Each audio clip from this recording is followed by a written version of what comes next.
Hi, my name is Mikhail Klassen, and I am the CTO and co-founder of Paladin AI. We are a software company that is developing adaptive learning technology for the aviation industry. As an AI company, it's our vision for human intelligence and machine intelligence to work together to create an industry that is more inclusive, accessible, and sustainable. Ordinarily, we work with flight schools and training centers in commercial aviation, but it's clear that urban air mobility is going to massively change the way that we fly over the next few decades. I'm here to talk about how adaptive learning will be a core piece of the urban air mobility puzzle. First of all, though, I'd like to thank Felipe Varon and his team at Varon Vehicles for putting on this event and for inviting me to be a part of it. I'm honored to be here. While aviation may be a 100-year-old industry, I believe that we are about to enter a new golden age. As proof of this statement, I want to offer a few examples. Airbus announced in September 2020 that they will develop several new hydrogen-powered passenger aircraft that will enter service in 2035. The timing makes sense. Bloomberg estimates that the production cost for hydrogen will drop by 80% over the next decade, making it a cost-competitive fuel. Another exciting announcement was the announcement from earlier in 2020, the certification by EASA of an all-electric aircraft. This new aircraft by Pipistrel is the first all-electric aircraft to receive type certification, but it will not be the last. Battery electric cars are driving innovation in the battery sector. In the last decade, it has become 80 to 90% cheaper to store energy via lithium-ion batteries. If this trend continues, or if we see further battery breakthroughs, it will unlock some amazing possibilities in the aviation sector.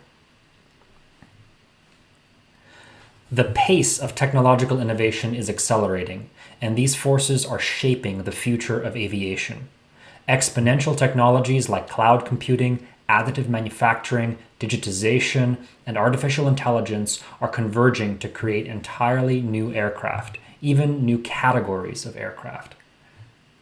The advances I mentioned in battery and hydrogen technologies are creating the possibility for short-haul flights that generate zero greenhouse gas emissions. And the number of certified aircraft using these technologies is going to drastically increase. The use of 3D printing and composite materials is enabling manufacturers to build aircraft that are lighter, faster, and stronger than any from the previous decade.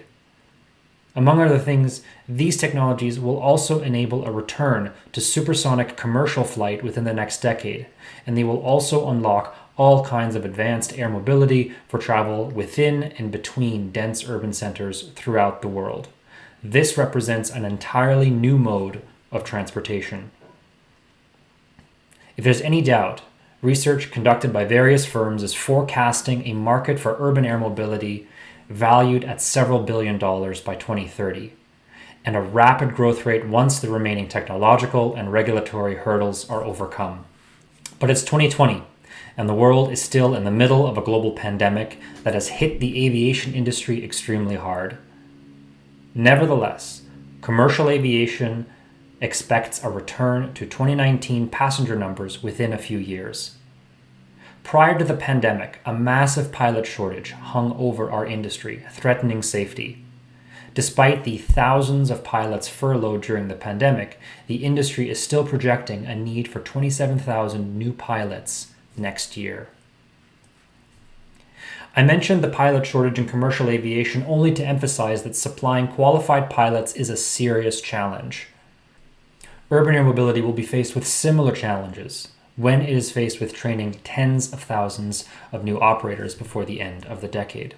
And while the training of operators in new air mobility systems may not be exactly like training airline pilots, some of the same challenges apply.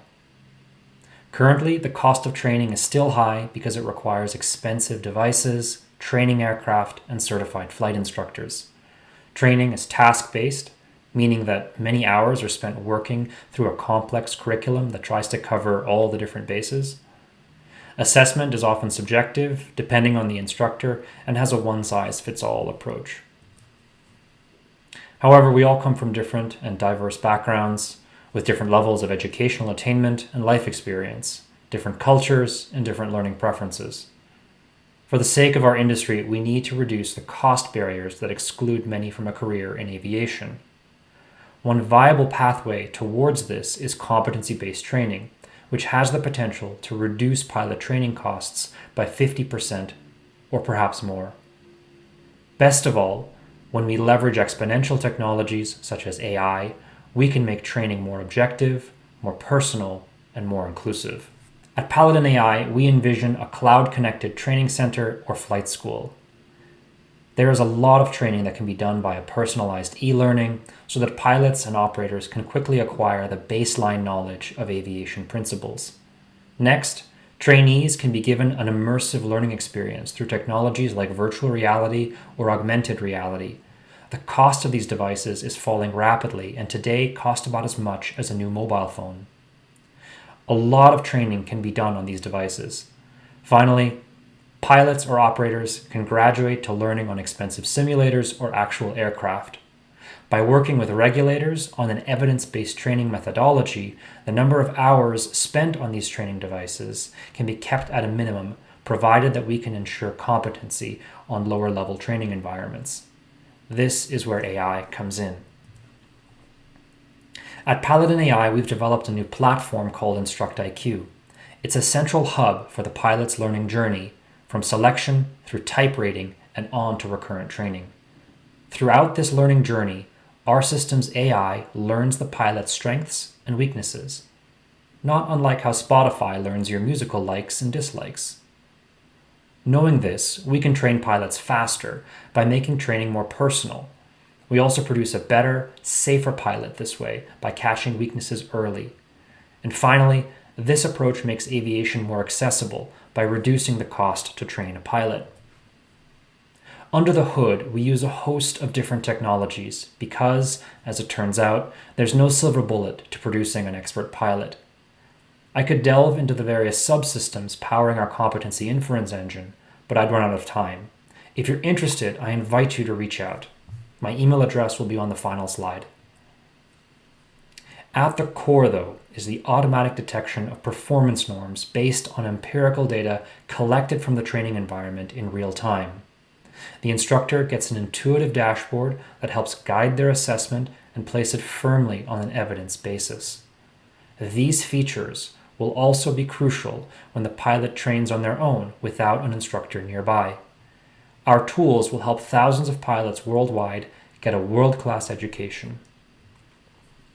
To that end, we've built technology that understands the learning context and tracks the learner's skill development. A lot of our work right now is quite custom. We're working closely with our industry partners and taking a user-centered design approach. That means we listen to the feedback we receive from pilots and instructors and translate that into new features.